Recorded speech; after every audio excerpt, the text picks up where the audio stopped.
केदारनाथ खोऱ्यात मुसळधार पावसामुळे मोठ्या प्रमाणावर भूस्खलनाने रस्ते उद्ध्वस्त झालेत। गौरीकुंड ते सोनप्रयाग पर्यंतचा रस्ता उद्ध्वस्त झाल्यामुळे देवदर्शनासाठी गेलेले हजारो पर्यटक या ठिकाणी अडकून पडलेत। त्यामध्ये राज्यातील 120हून अधिक नागरिकांचा समावेश आहे, तर रायगडमधील सुमारे 80 यात्रेकरूंचा समावेश असल्याची माहिती आता समोर येते। असे असताना महाड तालुक्यातील निगडे या गावातील उद्योजक गोपाळ मोरे आणि सुदाम मोरे यांच्यासह यात्रेकरू केदारनाथमध्ये अडकले असल्याने महाराष्ट्रात येण्यासाठी प्रयत्न करत असताना तिथल्या सरकारकडून कुठल्याच प्रकारच्या सुविधा उपलब्ध होत नसल्याची माहिती मिळते। अडकलेल्या पर्यटक यात्रेकरूंना सुरक्षित स्थळी स्थलांतर करण्यासाठी स्थानिक प्रशासनाकडून दुर्लक्ष होत असल्याचं महाडचे उद्योजक गोपाळ मोरे यांनी सांगितलं। तर यात्रेकरू गोपाळ मोरे यांच्याजवळ फोनवरून संपर्क केलाय आमचे प्रतिनिधी उदय सावंत यांनी। तुम्ही केदारनाथला गेला तिकडे गेलेत आणि केदारनाथमध्ये असं काही म्हणजे मोठा हाहाकार झाला आणि मोठा पाऊस पडून डोंगर विंगर आलेले आहेत, तिथली केदारनाथ तिथली परिस्थिती काय आता आहे? इथली परिस्थिती सर एकदम बिकट आहे।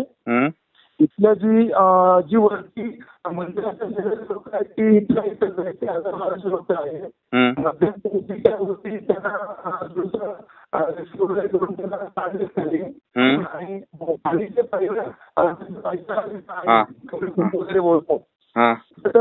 भरपूर असं सगळी तिथं वरती आम्ही जे 1200 अडकलेलो आहोत त्यांची।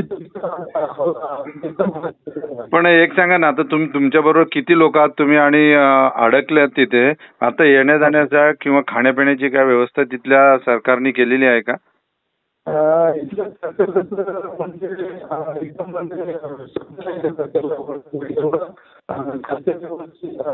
करायची या सरकारच्या खाण्यापिण्याचं थोडंसं काय ते दाखवतं ते एक्सपायर आणि फोटो काढते फोटो काढते त्यांची सेवा वगैरे व्यवस्थित असं दाखवलं लागतं, त्याचं काहीच नाही म्हणजे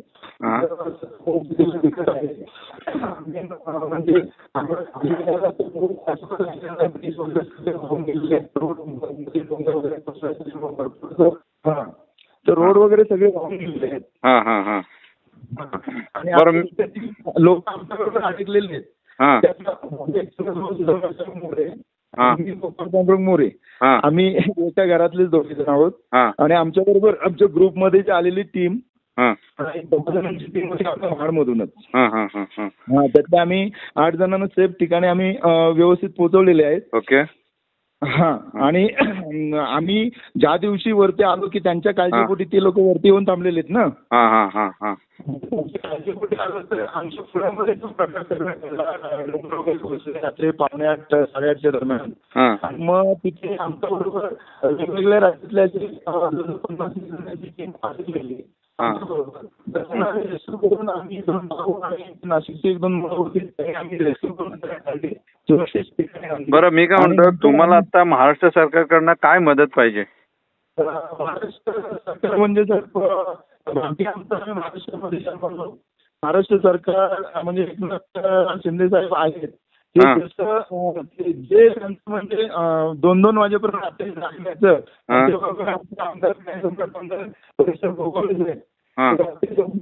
लोकांचे प्रश्न सोडवायचे पूर्ण वाढी केली 5 वाजता तिथे पोहोचले। तुमच्याकडे मला बोलायला किंवा तुमचा आवाज माझ्या जर संपर्कात मध्ये थोडासा कट होत आहे, परंतु या रायगड जिल्ह्यातून कुठल्या अधिकाऱ्यांनी तुमच्या जो संपर्क केलेला आहे का? आम्हाला कार्यसम्राट आमदार भरतशेठ गोगावले साहेब, विकासशेठ गोगावले साहेब, कोर कमिटी अध्यक्ष महाराष्ट्र राज्य शिवसेना, जसे तत्परतेने ते महाराष्ट्रामध्ये काम करतायत दोघंही, तसे आता ह्या वेगळ्या राज्यामध्ये सुद्धा त्यांनी ती सेवा किंवा व्यवस्थित करणं, फक्त इथली जी काही टीम आहे किंवा जी इथले सिस्टम आहे ती सिस्टम कोऑपरेट करत नाही। तसं तटकरे साहेबांनी पण सकाळी फोन करून सगळी व्यवस्था किंवा त्यांचे फोन वगैरे अधिकाऱ्यांचे त्यांचे बोलून आमची व्यवस्था करण्याचा प्रयत्न करतायत, पण इथून लोक माहिती त्यांना इकडचं डिपार्टमेंट कमी देतात, व्यवस्थित माहिती देत नाही। पर भरतशेठ गोगावले साहेब आणि विकासशेठ गोगावले साहेब हे तर रात्री 2-2 वाजेपर्यंत कॉन्टॅक्ट मध्ये आहेत आमच्या। बरं, मी काय म्हणतो, तुम्ही तुमच्या घरच्या लोकांजवळ संपर्कात आहात का किंवा घरच्या लोकांजवळ तुम्ही काही मेसेज दिलेला आहेत का?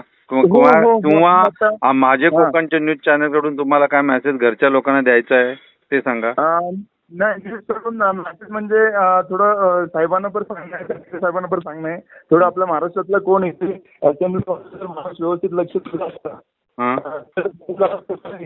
निश्चित आपल्या महाराष्ट्रापुरती नाही महाराष्ट्रात 120 लोक अडकलेले आहेत व विविध राज्याची अशी जवळजवळ 1100-1200 लोक इथे अडकलेले आहेत. तर जो महाराष्ट्राचा कसा आहे तो सुद्धा इथं गोगोळे साहेबांच्या ह्याच्या आणि विकास किंवा त्यांच्या आशीर्वादाने या नेत्यांचं सान्निध्य हा म्हणजे सध्याच्या कंडिशनला तुम्हाला आता तुम्ही महाराष्ट्रातनं किंवा तिथल्या सरकारकडनं मदत मिळत आहे पण महाराष्ट्र सरकारकडनं मदत मिळते असं तुमचं म्हणणं आहे. महाराष्ट्र सरकारकडून मदत मिळते इकडच्या सरकारकडून मदत मिळत नाही आणि इकडची सरकार अपुरी माहिती केंद्राकडून महाराष्ट्र सरकारला देत आहे. आम्हाला आमच्या पुन्हा तुमच्या न्यूजच्या माध्यमातून आम्हाला आमच्या